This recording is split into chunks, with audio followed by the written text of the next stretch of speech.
Un extraordinario Salvador, grande para salvar. Isaías 63:1. Esta aseveración se refiere, por supuesto, a nuestro bendito Señor Jesucristo, quien es descrito como este que viene de Edom, de Bosra, con vestidos rojos, y quien, cuando se le pregunta quién es, responde: yo, el que hablo en justicia, grande para salvar.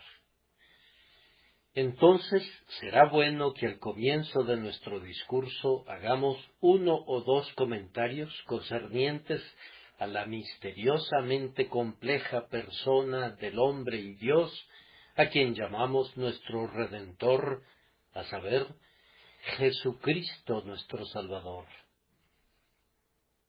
Uno de los misterios de la religión cristiana es que nos enseña a creer que Cristo es Dios y, no obstante, que es hombre. Basándonos en la Escritura, nosotros sostenemos que Él es Dios verdadero, igual y coeterno con el Padre, y que al igual que su Padre, posee todos los atributos divinos en un grado infinito. Él participó con su Padre en todos los actos de su divino poder, estuvo involucrado en el decreto de la elección, en el diseño del pacto, en la creación de los ángeles y en la creación del mundo, cuando fue trasladado de la nada al espacio, y en el ordenamiento de este hermoso cuadro de la naturaleza. Antes de realizar cualquiera de estos actos, el Redentor divino era el Hijo eterno de Dios.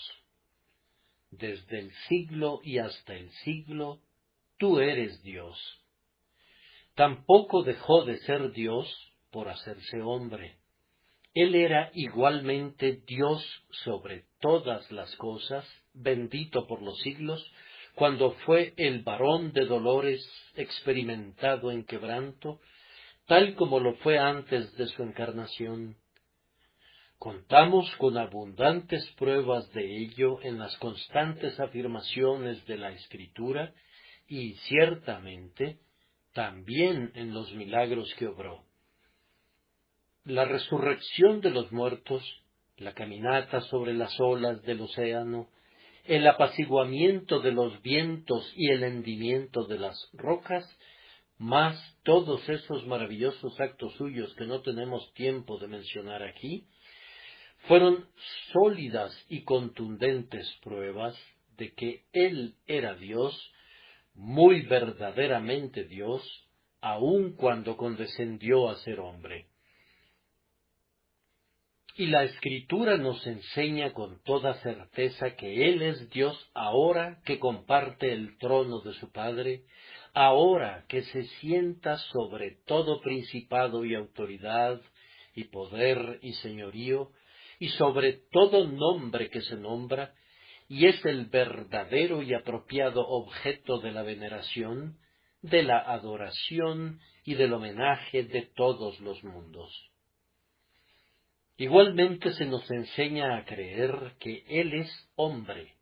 La Escritura nos informa que en el día señalado Él descendió del cielo y se hizo hombre, siendo a la vez Dios, y asumió la naturaleza de un bebé en el pesebre de Belén.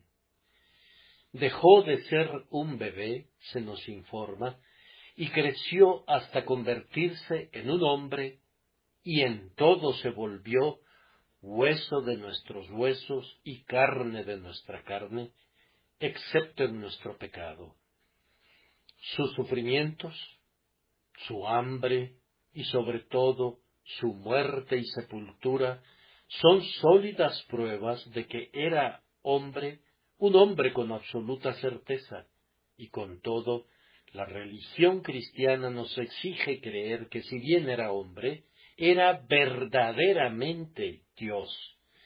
Se nos enseña que era un niño nacido, un hijo dado, y sin embargo, que era al mismo tiempo el admirable, consejero, Dios fuerte, Padre eterno.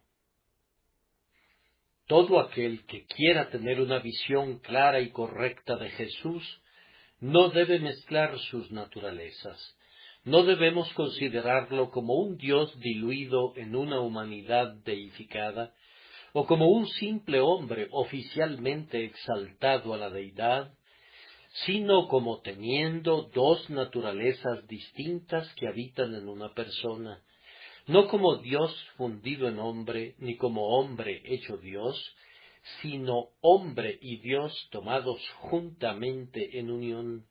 Por tanto, en Él confiamos como el árbitro, el mediador, el Hijo de Dios y el Hijo del hombre. Ese es nuestro Salvador. Es de este glorioso pero misterioso ser de quien habla el texto cuando dice que es extraordinario, grande para salvar. No necesitamos informarles que es extraordinario, pues, como lectores de las Escrituras, todos ustedes creen en el poder y en la majestad del Hijo encarnado de Dios. Creen que Él es el regente de la providencia, el Rey de la muerte, el vencedor del infierno, el Señor de los ángeles, el amo de las tormentas y el Dios de las batallas, y por tanto no necesitan ninguna prueba de que Él es extraordinario. El tema de esta mañana es una parte de su poderío. Él es grande para salvar. Que Dios el Espíritu Santo nos ayude al adentrarnos brevemente en este tema y que haga uso de él para la salvación de nuestras almas. Primero, vamos a considerar lo que significan las palabras para salvar. En segundo lugar, veremos cómo comprobamos el hecho de que Él es grande para salvar. En tercer lugar, la razón por la que Él es grande para salvar, y luego, en cuarto lugar, las inferencias que han de extraerse de la doctrina de que Jesucristo es grande para salvar. Primero, entonces, ¿qué hemos de entender por las palabras para salvar? Comúnmente, cuando la mayoría de los hombres lee estas palabras, considera que quieren decir salvación del infierno. Tienen razón parcialmente, pero la noción es altamente deficiente. Es cierto que Cristo salva efectivamente a los hombres del castigo de su culpa. Él lleva al cielo a quienes merecen la ira eterna y el disgusto del Altísimo. Es cierto que Él borra la iniquidad, la rebelión y el pecado, y que las iniquidades del remanente de su pueblo son pasadas por alto gracias a su sangre y su expiación. Pero este no es todo el significado que está contenido en las palabras para salvar. Esta deficiente explicación subyace en la raíz de los errores que muchos teólogos han cometido, en razón de los cuales han rodeado de brumas su sistema de teología. Han dicho que salvar es arrebatar a los hombres como se arrebata a los tizones del fuego, que es salvarlos de la destrucción si se arrepienten.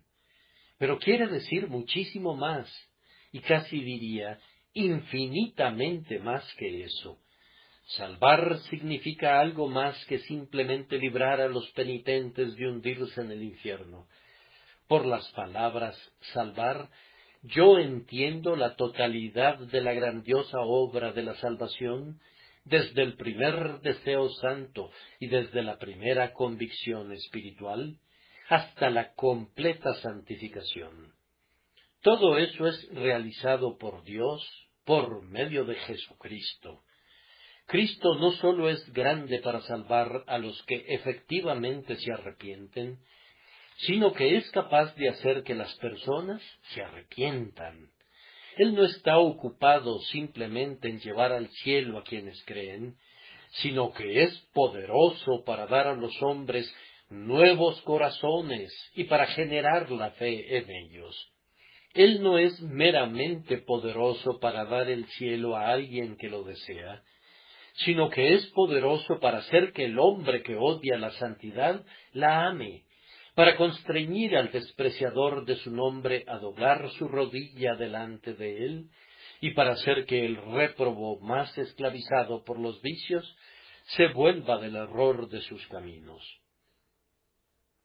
Por las palabras, para salvar, yo no entiendo lo que algunos pretenden que significan. Nos dicen en su teología que Cristo vino al mundo para colocar a todos los hombres en un estado salvable, para hacer que la salvación de todos los hombres sea posible gracias a sus propios esfuerzos. Yo no creo que Cristo viniera por algo así.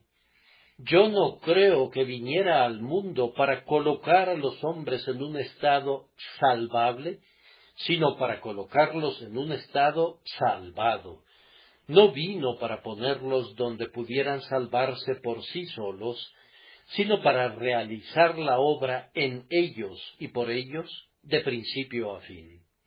Mis queridos oyentes, si yo creyera que Cristo solo vino para ponerlos a ustedes y a mí también en un estado en el que pudiéramos salvarnos a nosotros mismos, yo renunciaría a la predicación desde ahora y para siempre, pues conociendo algo acerca de la maldad de los corazones de los hombres, ya que sé algo acerca del mío, y sabiendo cuánto odian naturalmente los seres humanos la religión de Cristo, yo abandonaría la esperanza de todo éxito en la predicación de un evangelio que sólo tuviera que exponer, pero cuyos efectos dependieran de la voluntaria aceptación que le dieran personas no renovadas y no regeneradas.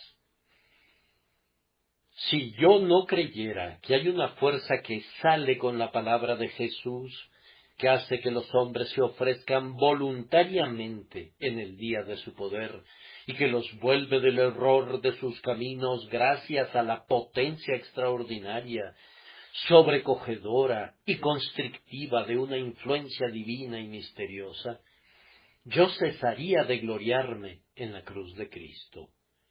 Cristo, repetimos, es poderoso, no simplemente para colocar a los hombres en una condición salvable, sino que es absoluta y enteramente poderoso para salvarlos.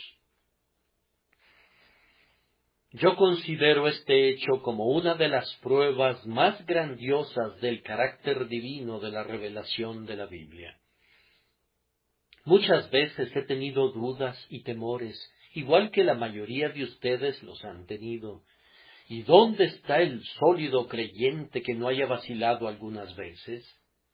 He dicho en mi interior, ¿es verdadera esta religión que día tras día predico incesantemente al pueblo? ¿Es la correcta? ¿Es cierto que esta religión tiene una influencia sobre la humanidad? Y les diré cómo me he convencido. He mirado a los cientos, más aún a los miles que me rodean, que una vez fueron los más viles de los viles, borrachos, blasfemos y caracteres semejantes, y ahora los veo vestidos y en su juicio cabal, caminando en santidad y en el temor de Dios, y me he dicho, entonces esto tiene que ser la verdad, porque veo sus maravillosos efectos. Es la verdad porque es eficiente para lograr unos propósitos que el error no podría conseguir nunca. Ejerce una influencia en el orden más bajo de los mortales y sobre los más abominables seres de nuestra raza. Es un poder, un irresistible agente del bien. Entonces, ¿quién podría negar su verdad? Yo entiendo que la prueba más convincente del poder de Cristo no es que Él ofrezca la salvación, no es que les pida que la tomen si así lo desean, sino que cuando ustedes la rechazan, cuando la odian, cuando la desprecian, Él tiene un poder mediante el cual puede cambiarle su mente, puede hacerlos pensar de manera diferente a como lo hacían antes, y puede volverlos del error de sus caminos. Yo concibo que ese es el significado del texto, grande para salvar. Pero eso no agota todo el significado. Nuestro Señor no sólo es grande para hacer que los hombres se arrepientan, para vivificar a los que están muertos en el pecado y para volverlos de sus necedades y de sus iniquidades. Él es exaltado para hacer algo más que eso. Él es grande para hacer que sigan siendo cristianos después de haberlos hecho cristianos, y es grande para preservarlos en su temor y amor hasta llevarlos a la consumación de su existencia espiritual en el cielo. El poder de Cristo no radica en convertir a alguien en un creyente para luego dejar que posteriormente se las arregle por sí mismo, sino que aquel que comienza la buena obra la continúa. Aquel que implanta el primer germen de vida que vivifica al alma muerta, da posteriormente la vida que prolonga la existencia divina y otorga ese extraordinario poder que destroza al final toda atadura de pecado y lleva al alma perfeccionada a la gloria. Nosotros sostenemos, enseñamos y creemos, sobre la base de la autoridad de la Escritura, que todos los hombres a quienes Cristo ha dado el arrepentimiento se sostendrán infaliblemente en su camino. Nosotros creemos verdaderamente que Dios no comienza nunca una buena obra en un hombre sin concluirla. Creemos que nunca hace que un hombre esté verdaderamente vivo para las cosas espirituales sin que continúe esa obra en su alma hasta el final, asignándole un lugar entre los coros de los santificados. Yo no creo que el poder de Cristo estribe simplemente en llevarme un día a la gracia, y que luego me diga que me mantenga por mí mismo allí, sino que radica en ponerme de tal manera en un estado de gracia y en darme tal vida interior y tal poder dentro de mí, que no puedo volverme atrás, así como tampoco el sol en el cielo puede detener su curso, ni puede cesar de brillar. Amados, consideramos que esto está significado por los términos grande para salvar. Esto es llamado comúnmente doctrina calvinista, pero no es otra cosa que la doctrina cristiana, que la doctrina de la Santa Biblia, pues a pesar de que ahora es llamada calvinismo, no podía ser llamada así en los días de Agustín, y sin embargo, en las obras de Agustín pueden encontrarse exactamente estas cosas.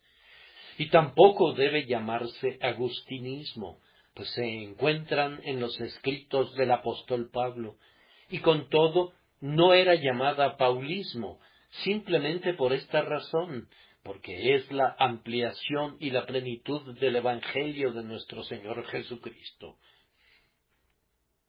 Repitiendo lo que dijimos antes, nosotros sostenemos y enseñamos valientemente que Jesucristo no sólo es capaz de salvar a los hombres que se ponen en su camino y que están anuentes a ser salvados, sino que Él es capaz de hacer que los hombres estén dispuestos, que es capaz de hacer que el borracho renuncie a su borrachera y venga a Él, que es capaz de hacer que el despreciador doble su rodilla y que es capaz de hacer que los corazones empedernidos se derritan ante su amor. Ahora nos corresponde a nosotros mostrar que Él es capaz de hacerlo. ¿Cómo podemos comprobar que Cristo es grande para salvar? Primero presentaremos el argumento más sólido y solo vamos a necesitar uno. El argumento es que Él lo ha dicho. No necesitamos ningún otro. Sería superfluo añadir otro. Él ha salvado a los hombres. Él los ha salvado en toda la extensión y el significado de la palabra que hemos procurado explicar. Pero con el objeto de exponer esta verdad bajo una clara luz, Vamos a suponer el peor de los casos. Es muy fácil imaginar, dicen algunos, que cuando el Evangelio de Cristo es predicado aquí a algunas personas que son amistosas y virtuosas y que siempre han sido educadas en el temor de Dios, reciban el Evangelio con amor. Muy bien, entonces no tomaremos un tal caso. Ustedes ven a aquel isleño de los mares del sur. Acaba de concluir una diabólica comida de carne humana. Es un caníbal. De su cinturón penden cabelleras de seres humanos que él ha asesinado y de cuya sangre se gloría. Si ustedes desembarcaran en su costa, él se los comería también, a menos que procedieran con sumo cuidado.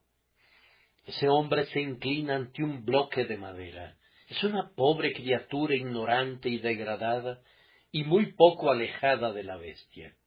Ahora bien, ¿tiene poder el Evangelio de Cristo para domar a ese hombre, para tomar las cabelleras que penden de su cinturón, para hacer que renuncie a sus prácticas sangrientas y a sus dioses, y hacer que se convierta en un cristiano civilizado?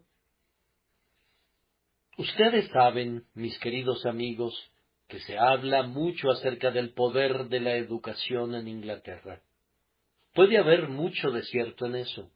La educación puede hacer mucho por algunas personas que están aquí, no en un sentido espiritual, sino en un sentido natural. Pero, ¿qué haría la educación con este salvaje? Vayan y pruébenlo. Envíenle al mejor maestro de Inglaterra. Se lo comería antes de que terminara el día. Eso sería todo lo bueno de ese esfuerzo.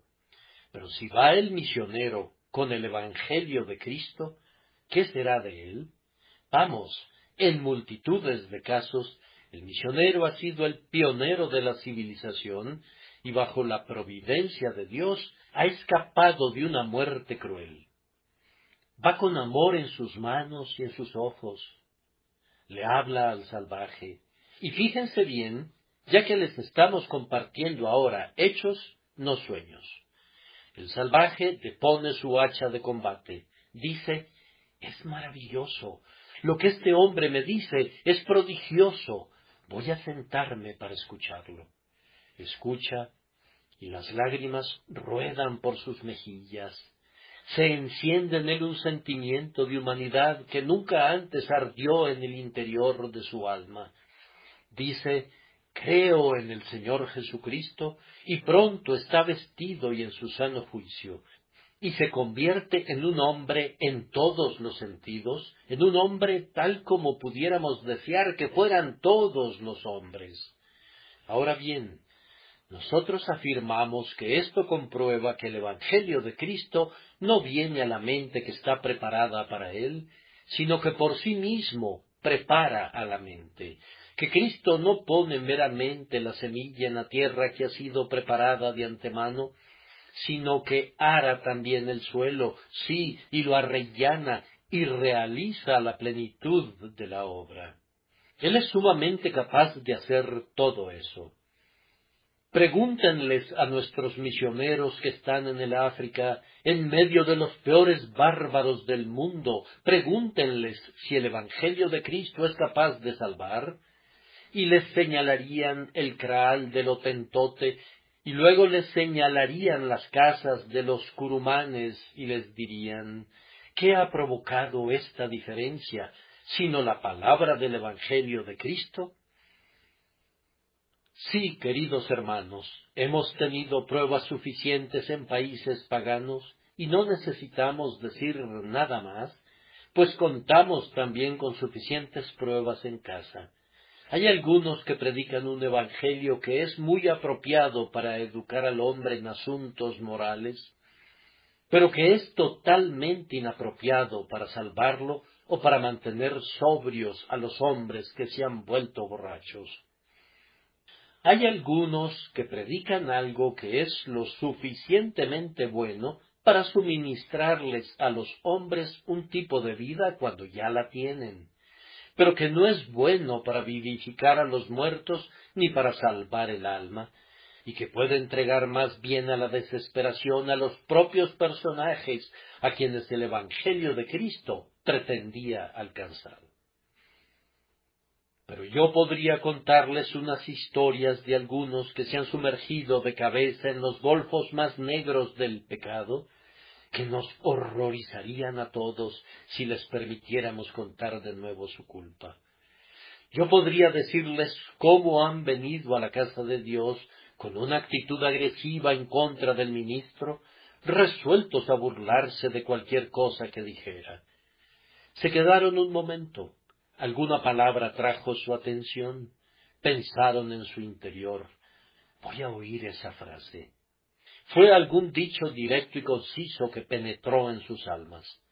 No supieron cómo fue, pero se quedaron arrobados y se demoraron para oír por un poco más de tiempo, y gradualmente, inconscientemente para ellos mismos, las lágrimas comenzaron a brotar, y cuando se fueron, estaban poseídos por un sentimiento extraño y misterioso que los condujo a sus aposentos. Cayeron de rodillas, contaron delante de Dios toda la historia de su vida. Él les dio la paz a través de la sangre del Cordero, y muchos de ellos fueron a la casa de Dios para decir, venid, oíd y contaré lo que ha hecho Dios por mi alma, y para decirles a los pecadores a la redonda, cuán amado Salvador habían encontrado.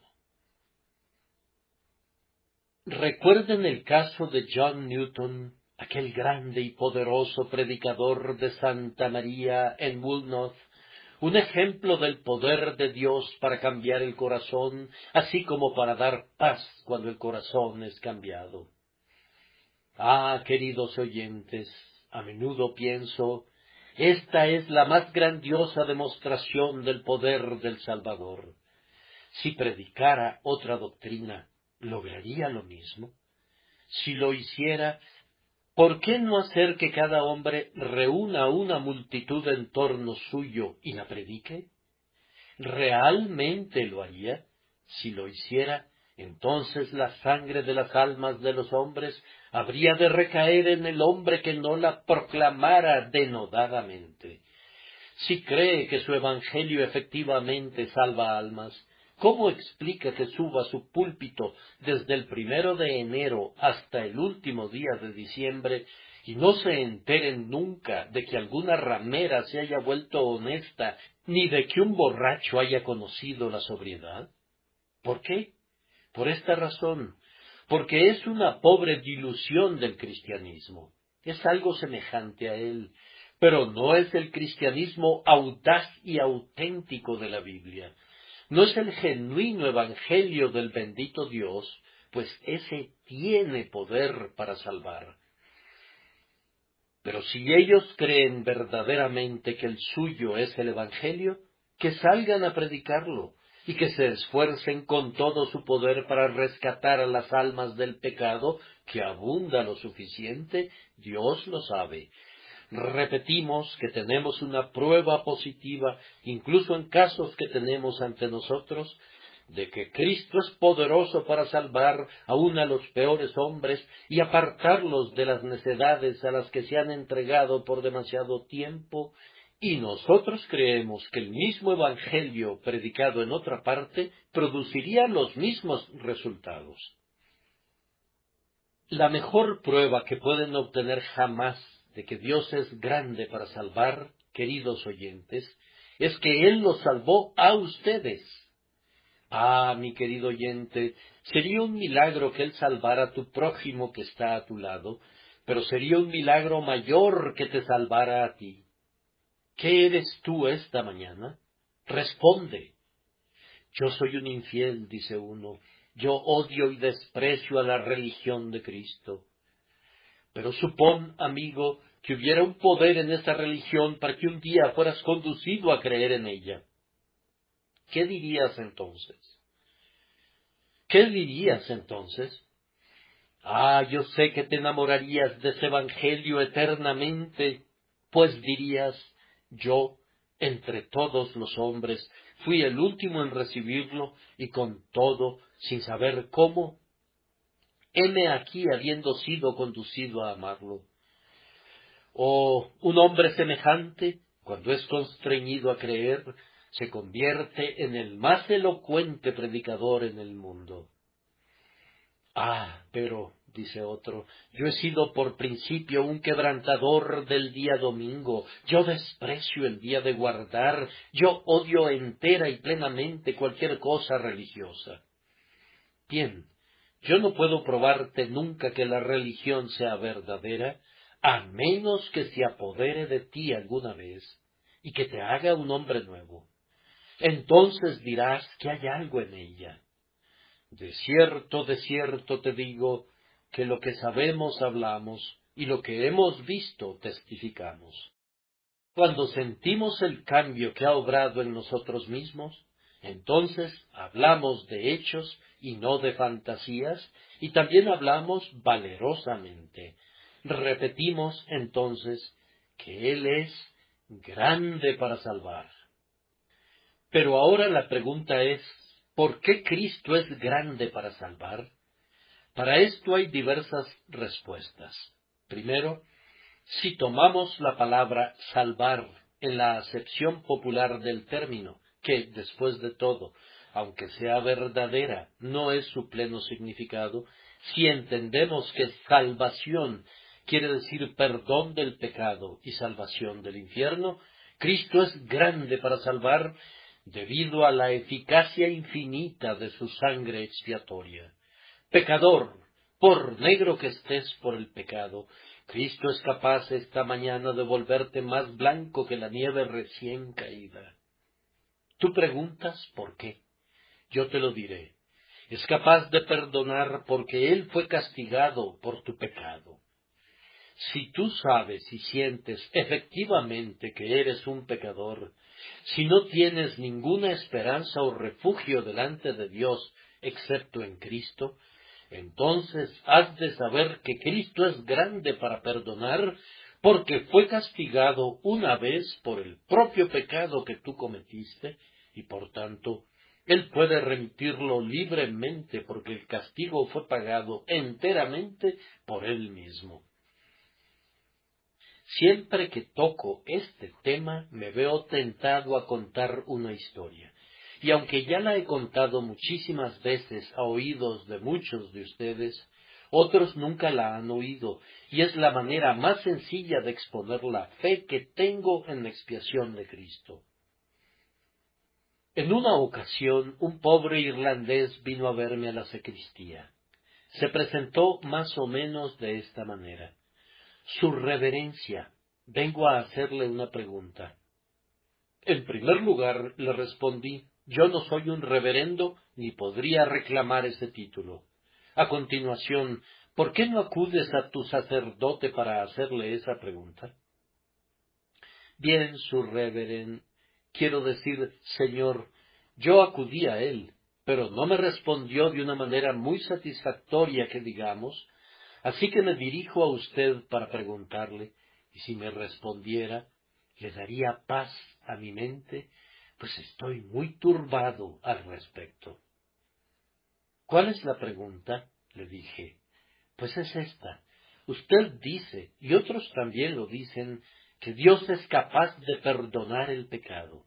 Ahora bien, yo no puedo ver cómo puede ser justo y con todo perdonar el pecado, pues, dijo el pobre hombre, yo he sido tan grandemente culpable que si el Dios Todopoderoso no me castigara, debería hacerlo.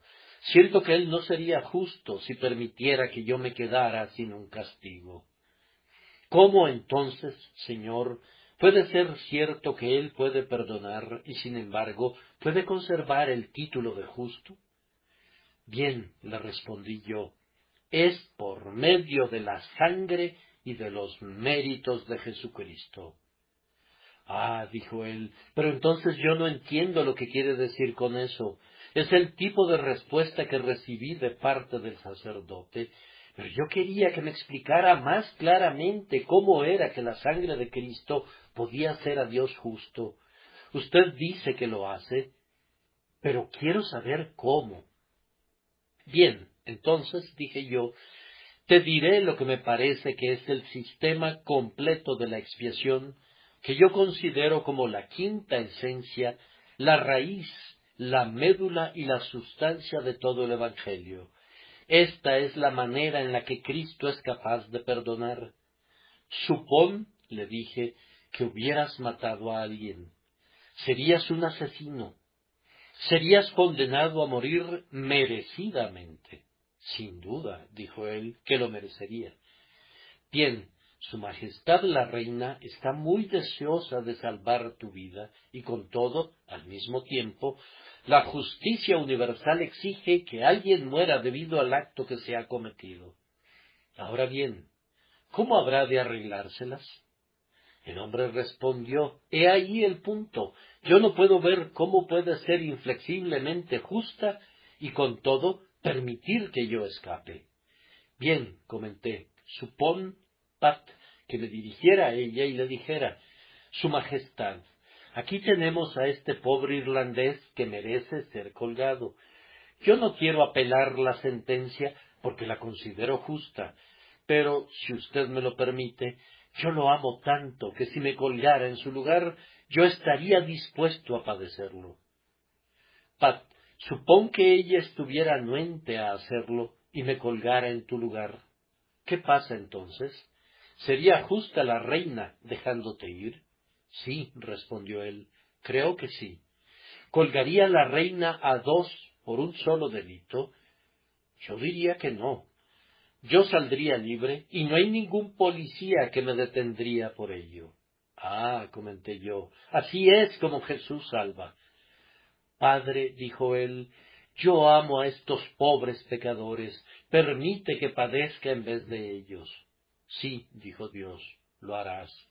Y murió en el madero y sufrió el castigo que todo su pueblo elegido debería haber sufrido, de tal manera que ahora todos los que creen en él, comprobando de esa manera que son sus elegidos, pueden concluir que él fue castigado por ellos y que por tanto ellos no pueden ser castigados nunca.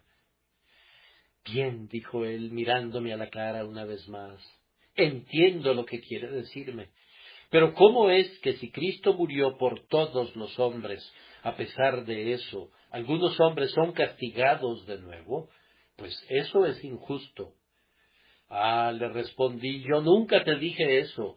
Yo te digo que Él murió por todos los que creen en Él y por todos los que se arrepienten y que fue castigado por sus pecados tan absoluta y realmente que ninguno de ellos será castigado de nuevo jamás. Claro, dijo el hombre batiendo sus palmas, ese es el Evangelio. Si no lo es, entonces no sé nada, pues nadie pudo haber inventado eso. Es tan prodigioso. Ah, dijo él mientras bajaba las escaleras, Pat es salvo ahora, cargado con todos sus pecados. Pat va a confiar en el hombre que murió por él, y así será salvo.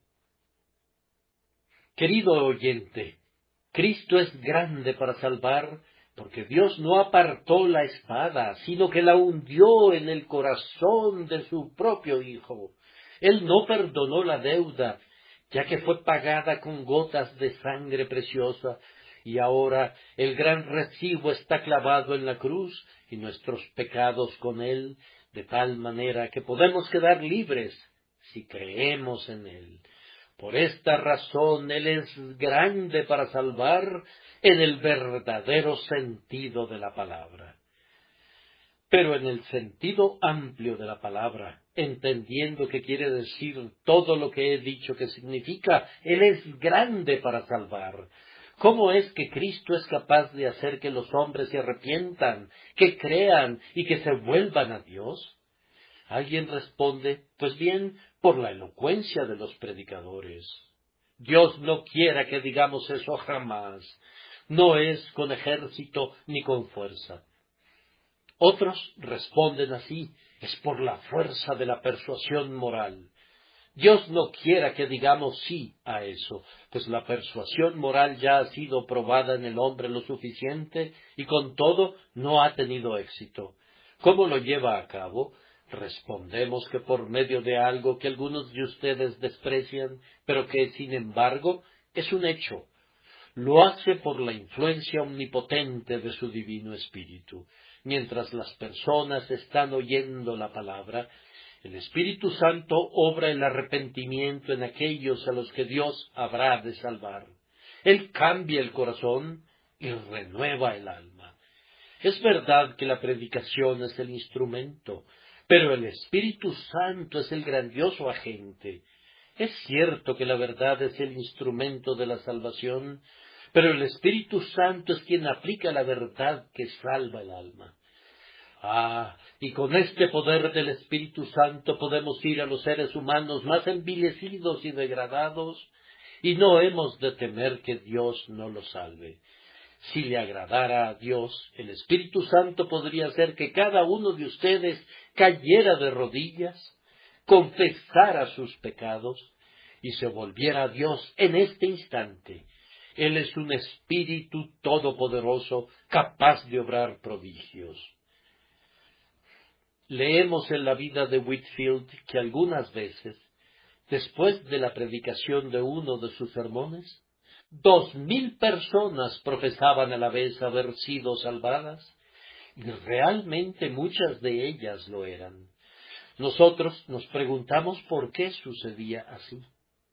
En otros momentos predicaba de manera igualmente poderosa, pero ni una sola alma era salvada. ¿Por qué? Porque en un caso el Espíritu Santo acompañaba a la palabra, y en el otro caso, no. Todo el resultado celestial de la predicación se debe al Espíritu Divino enviado de lo alto. Yo no soy nada. Mis hermanos en el ministerio no son nada en absoluto. Es Dios quien hace todo. ¿Qué pues es Pablo y qué es Apolos? Servidores por medio de los cuales habéis creído, y eso según lo que a cada uno concedió el Señor. Ha de ser no con ejército, ni con fuerza, sino con mi espíritu, ha dicho Jehová de los ejércitos. Anda, pobre ministro, tú no tienes ningún poder para predicar con una pulida dicción y con un elegante refinamiento. Anda y predica como puedas. El Espíritu puede hacer que tus débiles palabras sean más poderosas que la elocuencia más cautivadora. ¡Ay por la oratoria! ¡Ay por la elocuencia! Ha sido probada lo suficiente. Hemos tenido expresiones pulidas y frases compuestas con finura, pero ¿en dónde ha sido salvada la gente por esas cosas? Hemos tenido un lenguaje grandilocuente y recargado, pero ¿dónde han sido renovados los corazones?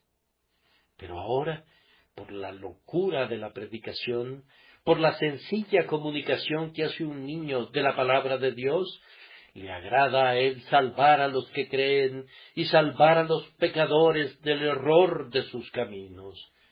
Que Dios haga válida su palabra otra vez esta mañana. El cuarto punto era, ¿cuáles son las inferencias que se han de extraer del hecho de que Jesucristo es grande para salvar? Pues bien, primero, hay un hecho que tienen que aprender los ministros, que deben esforzarse por predicar con fe, sin vacilaciones. Oh Dios, clama el ministro algunas veces estando de rodillas, yo soy débil. Les he predicado a mis oyentes, y he llorado por ellos, he gemido por ellos, pero no quieren volverse a ti. Sus corazones son como la muela inferior del molino. No quieren llorar por el pecado, ni tampoco quieren amar al Salvador. Luego me parece que veo al ángel que está de pie junto a él y que le susurra a su oído, tú eres débil, pero él es fuerte. Tú no puedes hacer nada, pero él es grande para salvar. Medita en esto. No es el instrumento, sino Dios. No es la pluma con la que escribe el autor la que ha de recibir la alabanza de su sabiduría, ni el reconocimiento por haber escrito el volumen, sino que es el cerebro que lo piensa y la mano que mueve la pluma. Lo mismo sucede en la salvación. No es el ministro, no es el predicador, sino el Dios que concibe la salvación, que después usa al predicador para realizarla. Ah, pobre predicador desconsolado, si sólo has obtenido poco fruto por tu ministerio, continúa teniendo fe, recordando que está escrito: mi palabra no volverá a mí vacía, sino que hará lo que yo quiero y será prosperada en aquello para que la envié. Prosigue con tu labor, ten buen ánimo, Dios te ayudará, Él te ayudará y lo hará pronto. Además, aquí tenemos otro aliciente para los hombres y mujeres que oran pidiéndole a Dios por sus amigos. Madre, tú has estado gimiendo por tu hijo durante muchos años. Él ya es un adulto y ha abandonado tu techo, pero tus oraciones no han sido escuchadas. Eso es lo que tú crees. Él está tan tranquilo como siempre, todavía no ha hecho que tu pecho se alegre. Algunas veces piensas que llevará tus canas con tristeza a la tumba. Solo fue ayer que dijiste: voy a darme por vencida respecto a él, no voy a orar por él nunca más. Detente, madre, detente, por todo lo que es santo y todo lo que es celestial, alto. No tomes otra vez esa resolución. Comienza de nuevo. Tú has orado por él. Tú lloraste sobre su frente infantil cuando estaba en su cuna. Tú le enseñaste cuando llegó al uso de razón y le has advertido con frecuencia desde entonces, aunque no ha servido de nada. Oh, no renuncies a tus oraciones, pues recuerda que Cristo es grande para salvar. Pudiera ser que Él espera para otorgar la gracia y te mantiene en la espera para que conozcas más de su clemencia cuando llegue la misericordia. Pero continúa orando. Me he enterado acerca de madres que han orado por sus hijos durante 20 años, sí, y de algunas que han muerto sin ver a sus hijos convertidos, y entonces su propia muerte fue el instrumento de la salvación de sus hijos, conduciéndolos a pensar. Sabemos de un padre que había sido un hombre piadoso durante muchos años, y con todo nunca tuvo la dicha de ver convertido a ninguno de sus hijos. Tenía a sus hijos en torno a su lecho, y les dijo al tiempo de morir: hijos míos, moriría en paz si pudiera creer que ustedes me seguirán al cielo, pero esto es lo más aflictivo de todo. No que me estoy muriendo, sino que los estoy dejando para no volver a verlos jamás. Ellos lo miraron, pero no estaban dispuestos a reflexionar en sus caminos. Se marcharon. Su padre se vio sobrecogido de pronto por grandes nubes y por oscuridad de mente. En vez de morir apacible y dichosamente, murió experimentando gran miseria de alma, pero confiando siempre en Cristo.